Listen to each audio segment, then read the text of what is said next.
11년의 사냥, 그리고 비어있는 요람. 안녕하세요. 나는 이혼녀입니다. 여러분도 아시다시피 저는 결혼을 2번 했어요. 그런데 아이는 없어요. 사람들이 자주 이렇게 물었어요. 너는 아이를 싫어하니? 아니면 아이를 가질 수 없는 몸인 거야? 저는 그럴 때마다 짧게 대답하고 넘어갔어요. 아이랑 인연이 없었나 봐요. 그 말이 거짓말은 아니죠. 하지만 전부도 아닙니다. 정확히 말하면 아이를 안 가진 게 아니라 차마 가질 수가 없었습니다. 저는 2번째 남편과 12년을 살았어요. 그런데 웃긴 건 제가 그 사람의 외도 증거를 모은 기간만 거의 11년이었다는 거예요. 12년의 결혼 생활 중에 11년의 기록. 그 파일들이 제 컴퓨터 폴더 안에 이름별로 빼곡하게 쌓여가는 동안 제 집 안에서는 아이 울음소리 대신 서늘한 정적만 고였습니다. 가끔 생각합니다. 나는 결혼을 했던 걸까? 아니면 그냥 버티는 힘을 기르는 연습을 하고 있었던 걸까? 오늘은 처음으로 아이를 갖지 않았던 이유를 이야기해 보려 합니다. 왜 저는 2번이나 결혼했었으면서 끝내 아이를 허락하지 않았는지. 그리고 사실 이건 단순히 남편들이 문제였다로 끝나는 이야기가 아닌 것 같아요. 제 영혼 깊숙한 곳에 숨겨진 이유가 또 있습니다. 그 이야기는 오늘 마지막에 조금만 꺼내볼게요.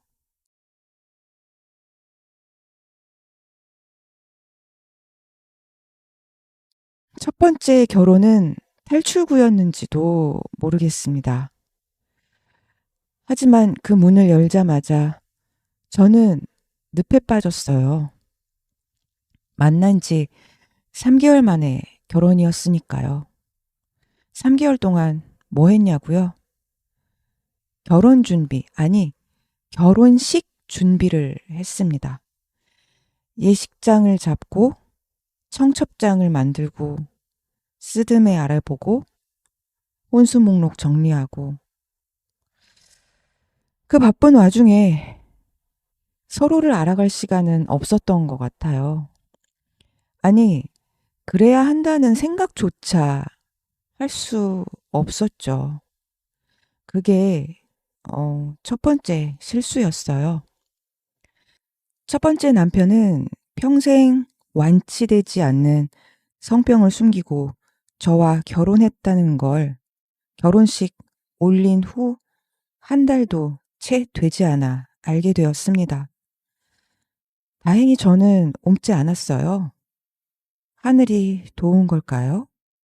아니면 제 본능이 그를 거부했던 걸까요?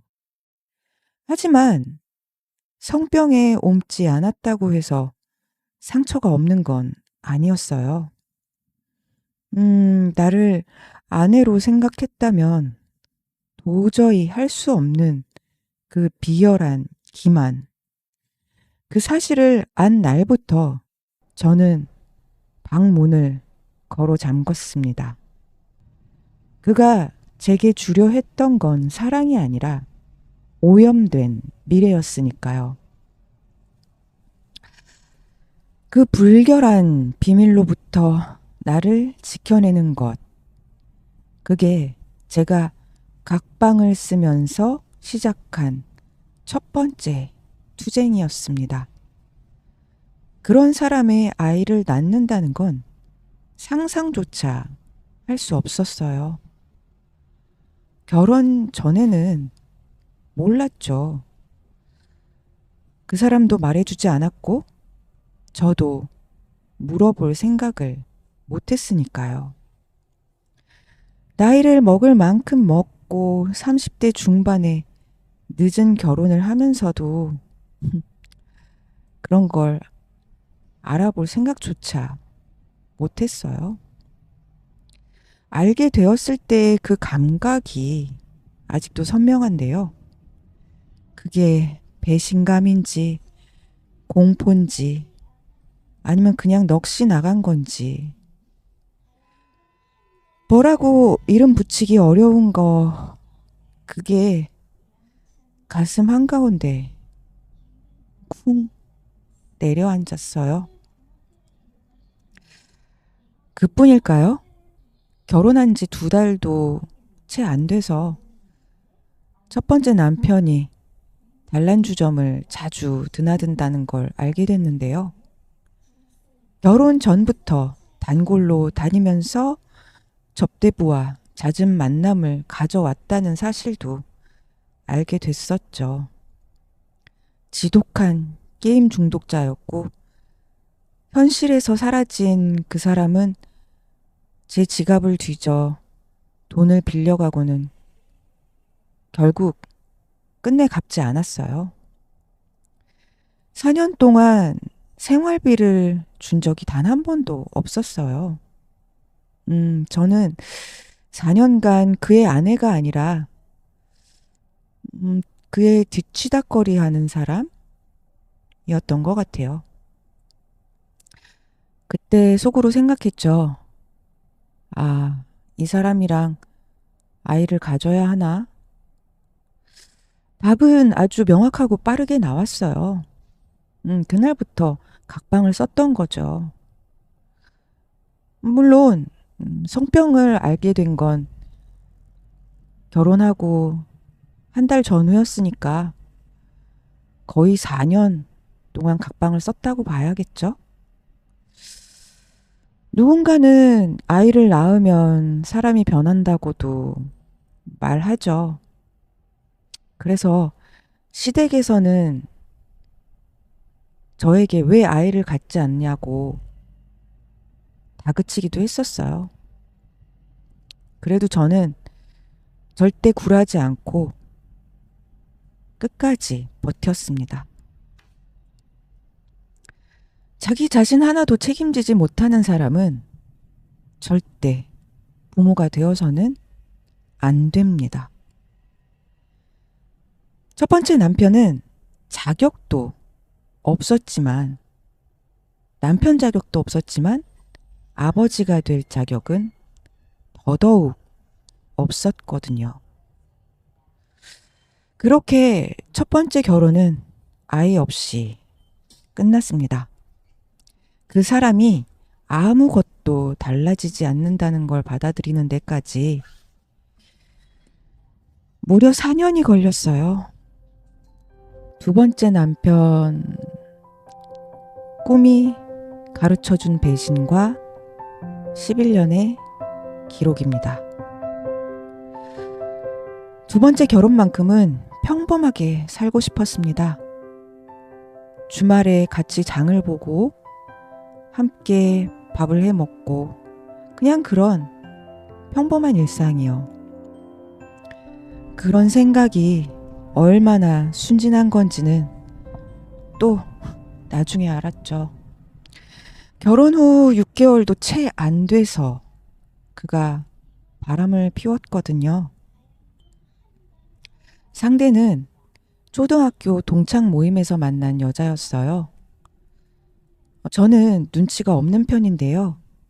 그래서 둔하다는 소리를 살면서 꽤 많이 들었습니다. 그런데 어느 날 밤 꿈을 꿨어요. 남편이 바람을 피우는 꿈이었거든요. 처음엔 개꿈이라고 생각했어요. 신혼이었으니까요. 그런데 다음 날 밤 또 똑같은 꿈을 꿨습니다. 등장한 여자의 얼굴도 똑같았어요. 그때 뭔가가 제 등을 미는 것 같았어요. 설명하기 어려운 감각이었죠. 저는 불법적이지 않은 방법으로 그 남편의 뒤를 밟기 시작했어요. 한 2달 정도 지났을 때 결국 외도 현장을 잡았습니다. 바로 그때 이혼하려고 했어요. 외도 현장을 잡았을 때 저는 모든 게 끝났다고 생각했습니다. 그런데 그와 그의 가족들은 달랐습니다. 그들은 자존심 한 자락 남기지 않고 제 발밑에 납작 엎드려서 비굴하게 매달렸습니다. 한 번만 용서해달라고 자기 동생을 사람 만들어 놓겠다면서 남편은 저에게 이렇게 말했어요. 첫 번째 남편도 4년이나 기다려줬잖아. 나한테 4개월만 줘. 이러면서 구걸하듯이 시간을 달라고 애원했어요. 그건 진심으로 미안해서가 아니라는 걸 나중에 알았죠. 그때 간통죄가 살아 있었거든요. 남편과 그의 가족들은 단지 자신들의 추악한 민낯이 세상에 까발려지는 게 두려워서 그렇게 비겁할 정도로 절박하게 저를 붙잡았던 거죠. 사람들은 왜 상처 줄 때는 당당하다가 버려질 위기에 처하면 그토록 처량하고 징그럽게 변하는 걸까요? 그 비굴한 연극을 저는 또 믿고 말았습니다. 아니, 믿고 싶었던 거겠죠. 남편은 저를 안심시키기 위해 가게까지 차려줬어요. 어떤 가게였냐고요? 그건 제가 나중에 밝히겠습니다. 아직 제가 이혼 소송 중이기 때문에 자세한 내용은 소송이 모두 마무리된 후에 밝힐 수 있을 것 같아요. 아무튼 그렇게 하면서까지 미안하다고 했고 또 달라지겠다고 빌고 또 빌었어요. 그런데요, 또 바람을 피웠습니다. 제가 그 가게를 열심히 운영하는 틈을 타서 그 사람은 더 열심히 바람을 피웠어요. 바람을 안 피우는 사람은 있어도 바람을 한 번만 피우는 사람은 없다는 말, 그게 그렇게 정확한 말인지는 그때 알았지 뭐예요? 제 친구가 그러더라고요. 야, 너는 똥인지 된장인지 꼭 그렇게 먹어봐야 아냐?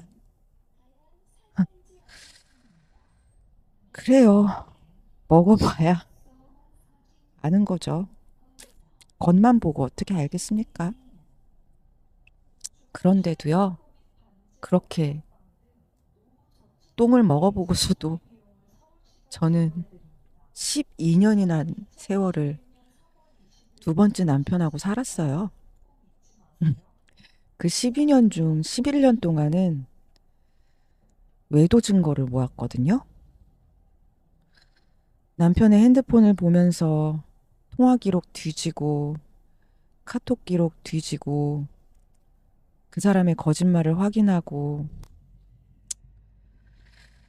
사람 하나를 사랑하면서 동시에 의심하는 일은 저를 점점 망가뜨렸습니다.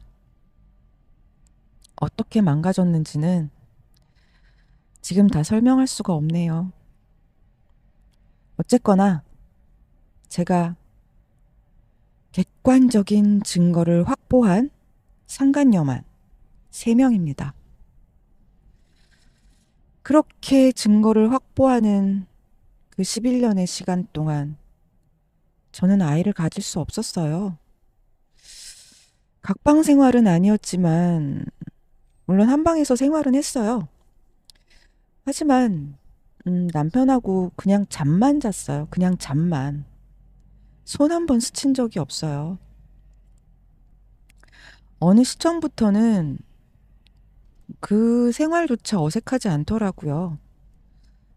감각이 사라지는 게 좀 더 무서웠던 것 같긴 한데 뭐 어쩌겠어요. 그게 그냥 몸에 배었던 것 같아요. 지금 생각해보면 저는 아내가 아니었던 것 같네요. 그냥 밥 해주고 청소해주는 가사 도우미였어요. 제가 부모가 될 수 없었던 이유요?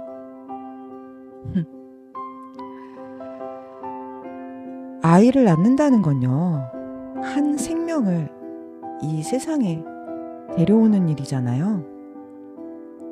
그런데 저는요, 그 책임을 함께 질 수 있는 사람을 단 한 번도 만나지 못했던 거죠.